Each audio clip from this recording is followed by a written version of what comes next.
Esa que nos afecta cuando no logramos lo que esperamos de los acontecimientos, de los otros o de nosotros mismos. Pero han hecho excepciones. Este movimiento de sorpresa y de tristeza que nos afecta cuando no logramos lo que esperamos de los acontecimientos de los otros o de nosotros mismos. Para entender un poco esto en un café psicoanalítico, debemos hablar de dos conceptos: el ideal del yo y el yo ideal. Alors, el yo ideal se constituye de la convergencia del narcisismo y de las identificaciones parentales. Reenvía al modelo que el sujeto tiende a acomodarse y puede ser considerado como el producto de su evolución. La evolución llega a la formación de un yo ideal y puede ser considerado como el producto de la evolución. Es decir, a medida que uno crece, va construyendo un yo ideal que le sirve de modelo de funcionamiento. El yo ideal, el ideal del yo, él es una formación intrapsíquica marcada por una exigencia todopotente y narcisista. ¿No? El ideal del yo, el yo ideal. El yo ideal es una formación intrapsíquica marcada por una exigencia todopotente y narcisista. Estos dos partes del yo organizan conjuntamente la subjetividad individual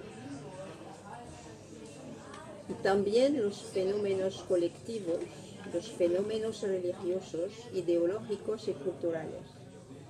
Cada vez que observamos un funcionamiento de un individuo o de un grupo, podemos observar el funcionamiento del yo ideal y del ideal del yo. Son dos mecanismos que se ayudan para crear el comportamiento, el movimiento, la decisión. Entonces, estas dos instancias están acompañadas de la decepción, que ella también está en el centro de la vida psíquica. Desde muy temprano aparece la decepción, con la primera decepción infantil de la percepción de la diferencia sexual, que suscita una esperanza de completud que nunca está lograda y que abre a la angustia de castración, que abre la vía al complejo de Edipo, determinante en el desarrollo individual, y continúa a lo largo de la vida. De esta primera decepción siempre marcará las otras decepciones.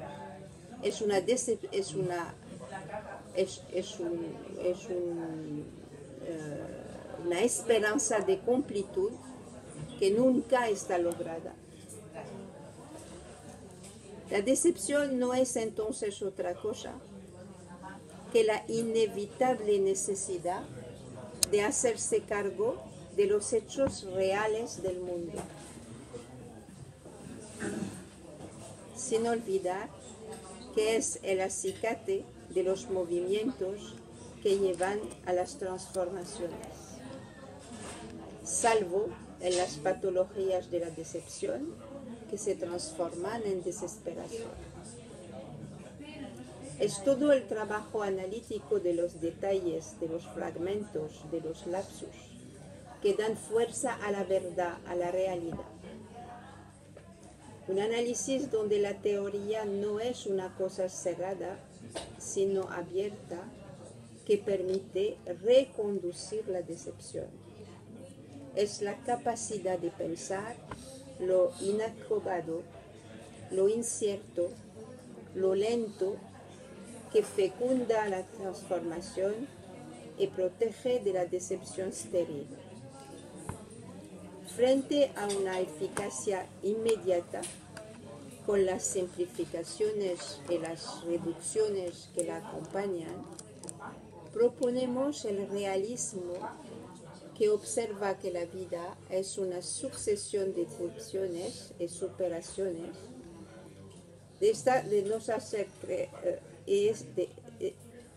Estos dos movimientos, decepción-superación, es lo que nos hace crecer juntos para mejorar nuestro mundo actual y nuestro futuro, y de paso el de la sociedad.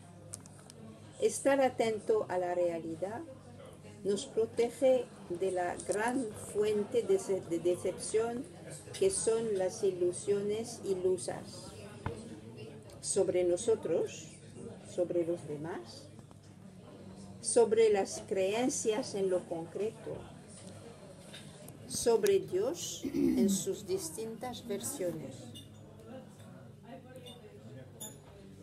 Así descubrimos la utilidad de la decepción y aprovechamos la ocasión para ser personas aceptando que nacemos para decepcionar,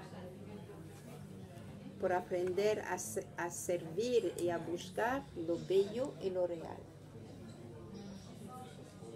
Esta es mi introducción.